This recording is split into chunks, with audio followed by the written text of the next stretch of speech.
Good morning. Welcome to the Bagger Life. Today, the project for the Harley is installing this thermostatically controlled and fan-assisted oil cooler onto the bike.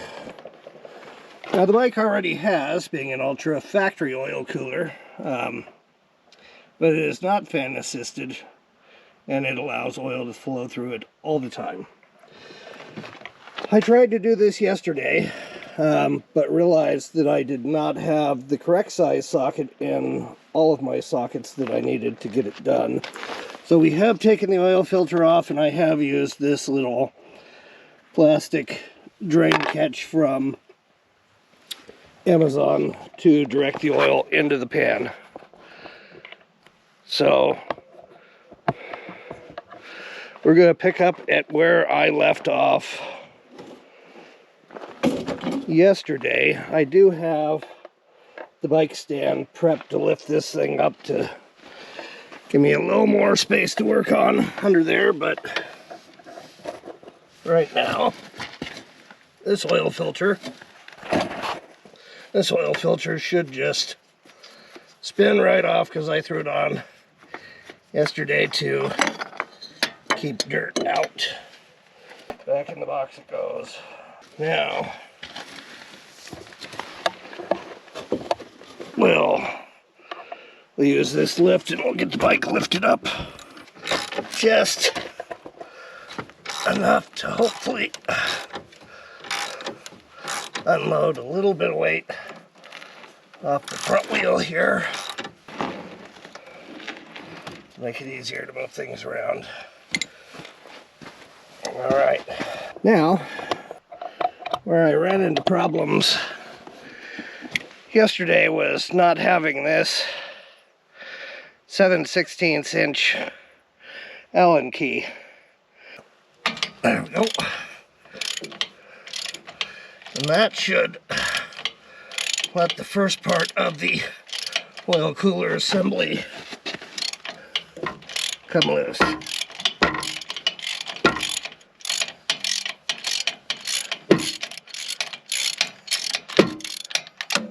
And that's loose. Alright. So this plastic cover right here should only be held on with a couple of pop-in clips, and it slips right off. So then, looking up under here, we should have a couple bolts that hold that on. So they are T45 Torx, and we will get those popped off.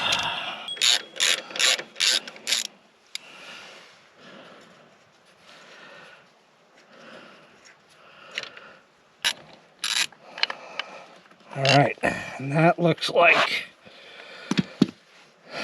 removing those two bolts frees up this whole assembly. And we can just snake it right out. Alright, so you'll probably be able to see better than I can, but this is what it looks like with it pulled out. And then I'm going to pull those two little bolts there and get the regulator out of the way. So we have our washers on here.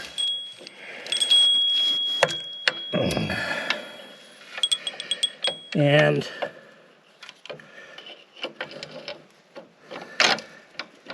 it's got the base plate raised up, and we have clearance under the fan, which is great.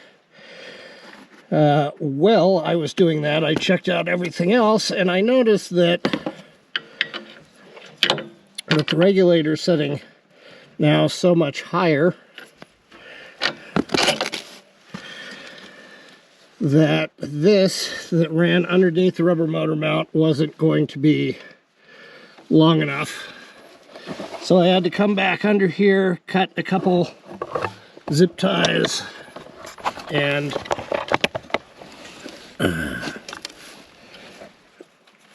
let's see, shred back the loom coating on that to gain a little more space and reroute that regulator wire around the rubber motor mount here, so it came up in here, so I had more space. Now it's super tight. I'm not real happy with it, and I'm not 100% sure that with the vibration of the rubber bound motor that it's going to stay in there. But we're here, and we're going to try to make it work. Another interesting thing that I did notice is while I was cleaning everything off, there's 2 additional ports here that I didn't know were there before. So it is totally possible to tee off those 2 ports and probably putting something right up here. I could have added a secondary oil cooler to the system and left the stock one in place. You live and you learn. So in the box, now we have a bunch of wiring hoses, pressure reliefs, and whatnot. So I'm going to start working on some of this stuff before I get that bracket in place and lose my ability to easily see what's going on. So we're going to get our new oil filter holder and rerouting device out. And definitely you don't have to use this piece, but it does have a thermal valve in there when the motor oil is cool, and you don't need it to run through the filter. It directly routes it, or you don't need it to run through the cooler. It directly routes it through the filter and then back into the engine until it warms up. So step 1 is to take all of the screws out of this and separate it into 2 halves. You have a seal inside that comes out. Alright, so pardon me while I refer to the instructions quickly. Okay, just for the sake of time, I have pre-staged some of the stuff I'm going to do. So I've disassembled the oil filter holder, and I've got some of the bolts staged in it.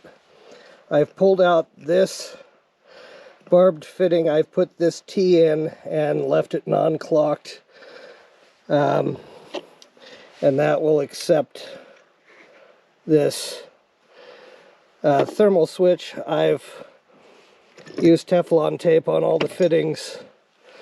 Now we're going to take this end and we're going to go ahead and we're going to jam that into where the oil filter nipple would have been on the bike.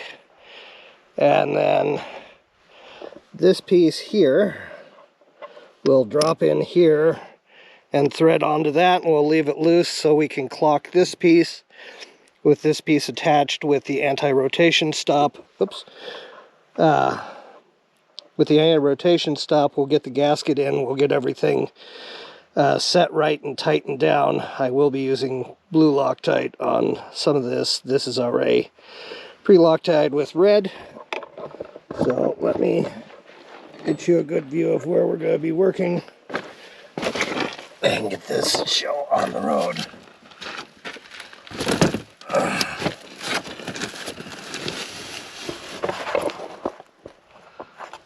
Alright, so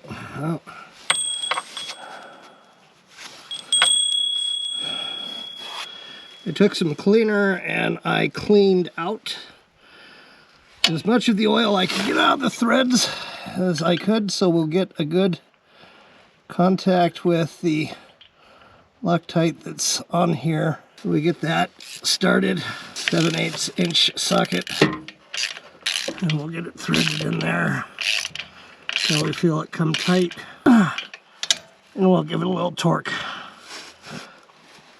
So that piece should be in there. Now, I'm going to grab the other two sections real quick and get those ready to go on. The second section has an O-ring on it. Goes right up against that. Whoops. And we'll get that. Well, shit. All right, stand by one more. All right, so let's try this again. I've got the other two pieces. This one has an O-ring on it, and it has a flange on the bottom. That is going to set down like that. So the inner nut's installed. We'll get that installed on there. Need a little help with the wrench. 1-inch socket this time. All right. So, not much pressure on that at all. And it starts to grab. Now, we have our front piece preloaded with the anti-stop and a couple screws, and we'll get that lightly set in there. We're not going to torque it down very hard at all. Just going to get it in there far enough to where we can read where this stop plate needs to be, and it's not wanting to screw together. All right, everyone, we're back, and what I've done is I've just rounded the corner of that anti-rotation blade off with file real quick. We're going to see if this fits. Of course, we're now working against a clock because I've added Loctite to the inner bolt already.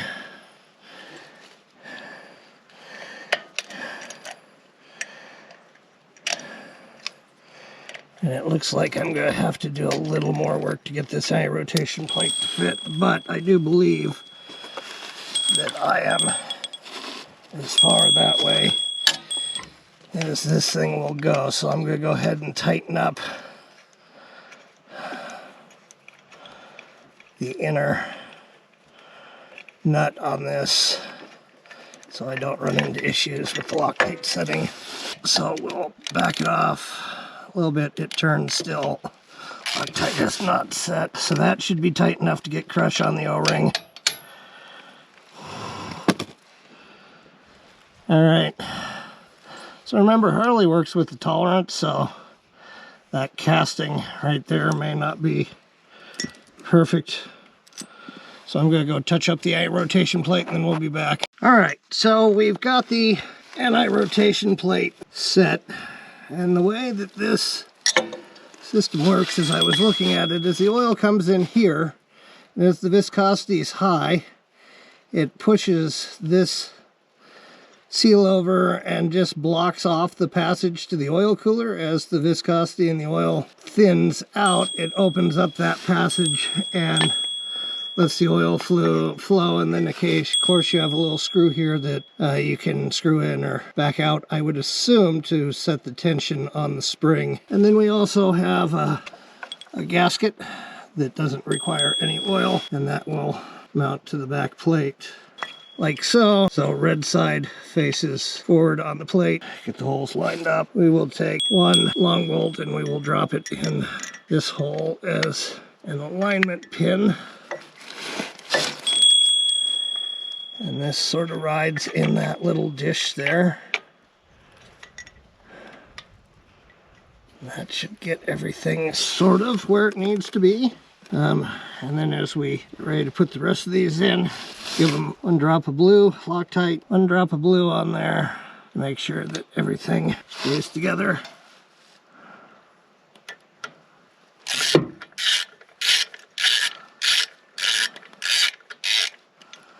we'll get everything loosely placed before we start to tighten anything up. And when we put this thing together, we'll tighten everything up in sort of a crisscross pattern, like you would use for putting on your car tires. Now in the pack you get 2 longer bolts, and you replace the 2 bottom bolts with the 2 longer bolts for using the anti-rotation plate. And I have taken a file and taken a little bit of material off, obviously on the wrong side, but hopefully this will fit without any issues. So I will go back and obviously take more material off the correct side.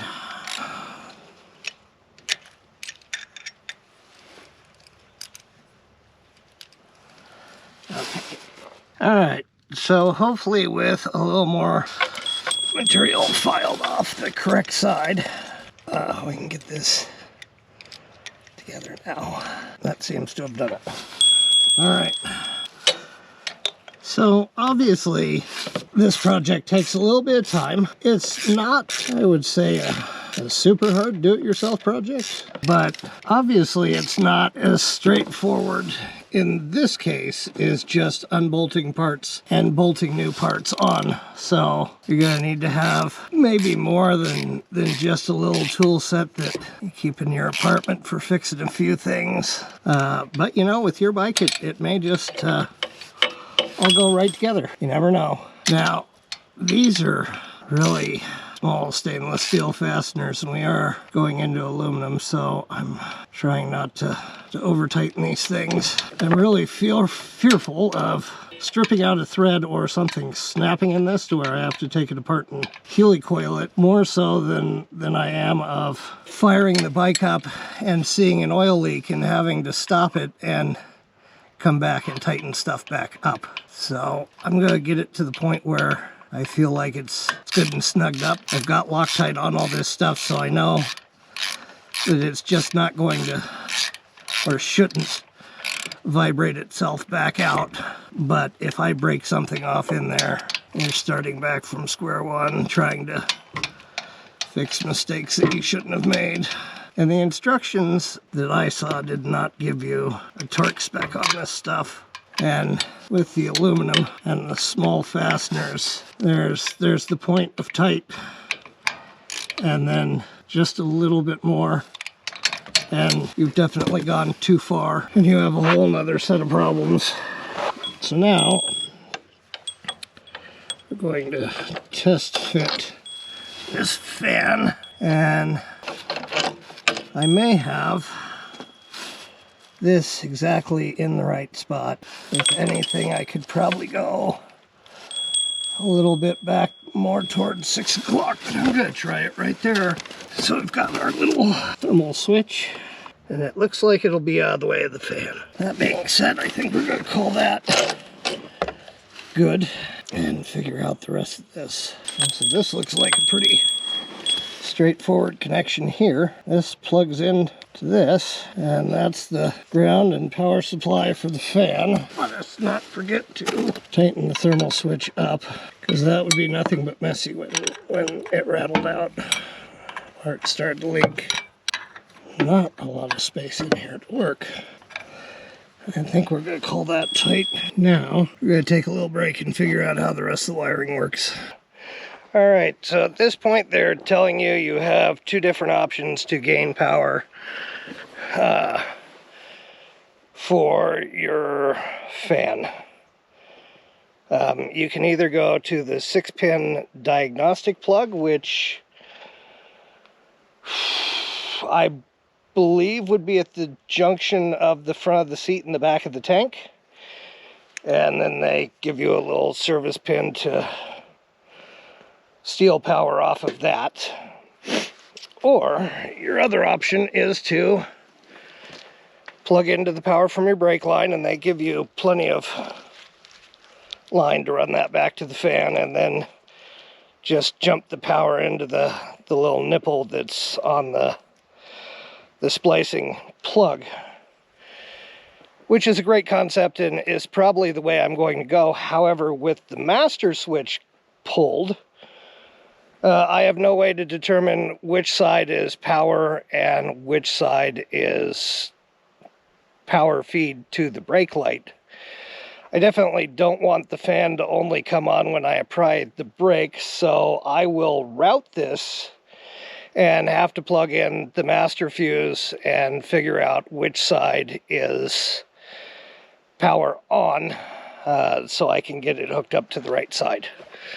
So that's where we are with that. So back to the front of the bike. So obviously we'll choose the side for power in that's closest to the side that we want to go to, and we will get that cable slipped up on there. Routing, I assume I will run it down this way along the main loom, zip tie it back to the main loom for security. So that will finish off right there for right now until I get the rest of everything done. Now I probably want to install both these bolts because I see a piece that's behind there that's the bolting plate, and I don't know if those bolts actually had tension and held that whole piece together. So we'll grab our T45. Oops, shit, Loctite's warm. Drop the Loctite on those. Get them started back in. Should not affect what we're doing with the other oil cooler. That way, if those bolts were actually carrying a plate for additional motor mount support or something like that, and that whole plate is rigidly reattached.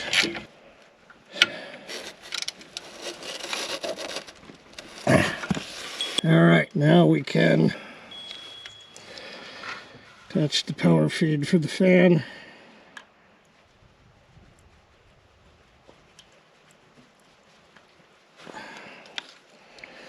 Get the wires out of the way.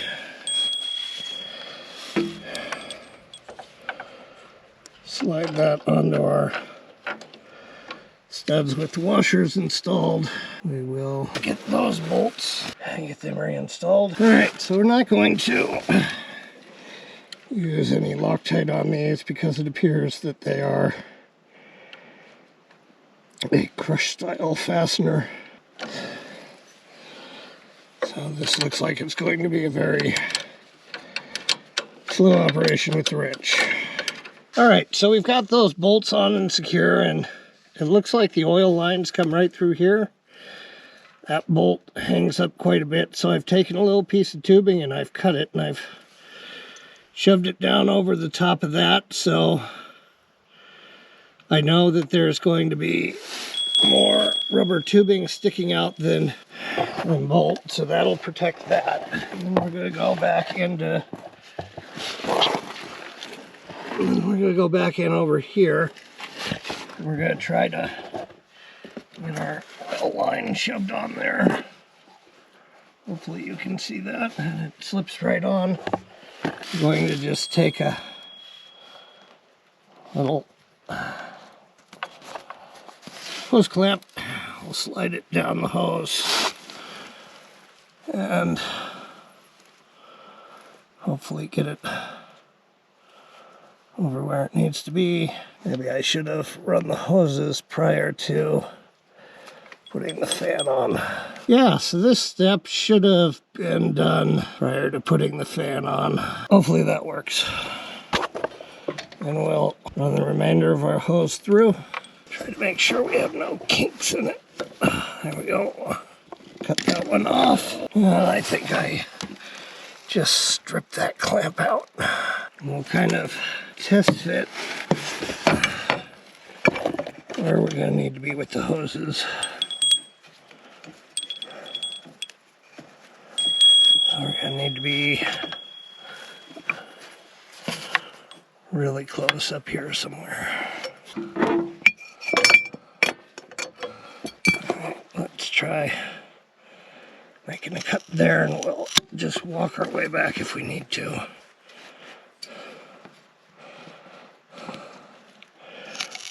Because we don't want any bends or kinks in the hoses. We can take just a little bit more off and we'll be right there. This one. And that should be where we need to be for those two hoses. Let me go get the clamps shoved on there.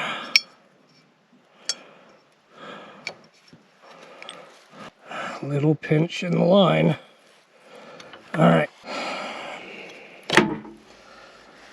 So, we're going to trim a little bit more off. Because remember, a little bit of pinch in your line when the hose is cold could cause it to collapse when the hose gets hot.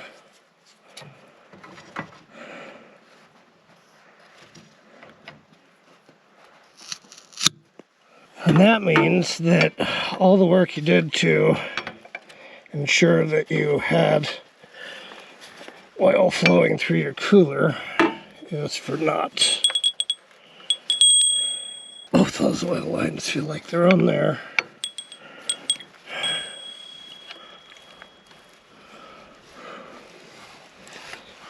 Let's try to insert a bolt and make sure that we're okay. Alright, nice smooth bends top and bottom. Now we'll work on getting these clamped.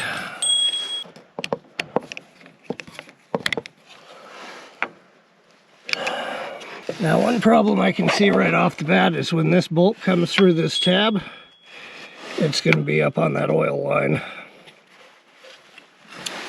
So we'll have to pay special attention to that as we're getting that top piece on there. Alright, so I didn't run the camera for that last part, but I've gone and got all new stainless steel worm drive clamps and installed those.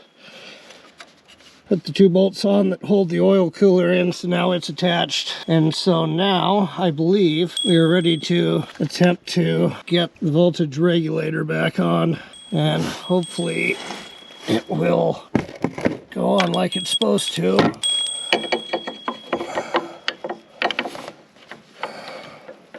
Oh yeah, this is definitely going to be not fun.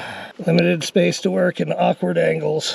No real way to get in there and be able to apply any meaningful kind of pressure to anything. Okay, half of it's on. Now can we get the other half of it on? Alright.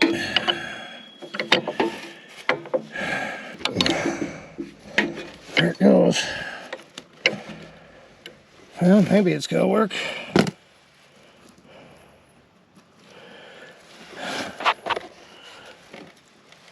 Washer. Installation bolt.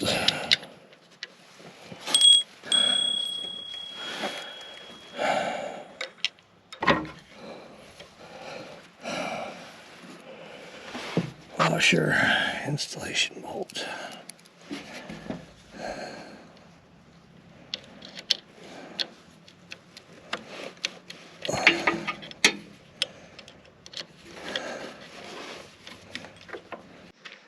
Alright, with everything hooked up less the oil filter, we're going to take the main fuse, plug that back in, so the bike will come back to life. We're going to go over to the right side, and we track back, midway back, and back in there. This down in here is where the power comes in for the brake. So we're going to test and see which one is power, and then we're going to run our wiring loom back and slip that onto power, slip the power wire onto there, slip that end onto power, slip the power wire onto there, and then we'll be bridged in to take power from the brake module. So it's either this first wire or the wire in the back. Pull that wire off, and right now I see no power coming off the terminal. But we have determined that this first wire down here is the hot wire. So we're going to take this end, and we're going to plug it in to that end.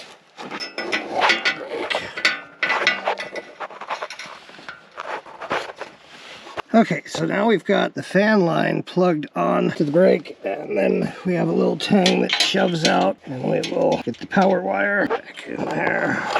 Power wire reinstalled. So now we have power for the fan and power for the brake on the bike. Now we'll just snake this wire up through here along the loom and zip tie it up and out of the way. And then we'll get the oil filter on. So I'll bring you back for that. Okay, so we have all the wire policed up, tucked up under there, and zip tied in so it's nice and clean. So the last thing we need to do is throw an oil filter back on, start it, run for a little while, check the oil, and it'll be good. But as far as the oil filter goes, we're going to try something different.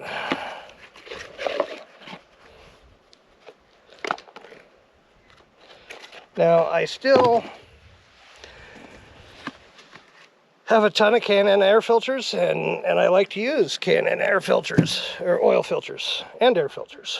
But I got this flow oil filter, and it has an aluminum body and a replaceable O-ring in here. Oh, maybe. And it's got a stainless steel 5 micron cleanable mesh. Well, I don't see the micron rating on it right now, but pretty fine micron rating. And of course it has a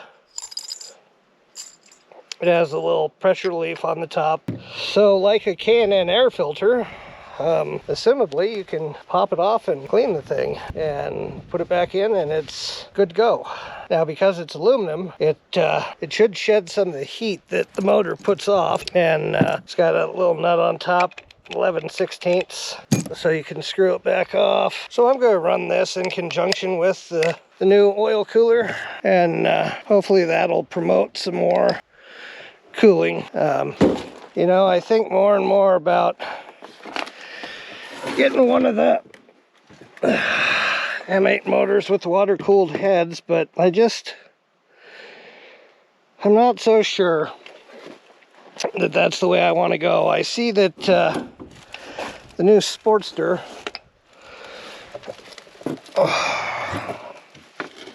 little drip of oil on the seal has the variable valve timing head, and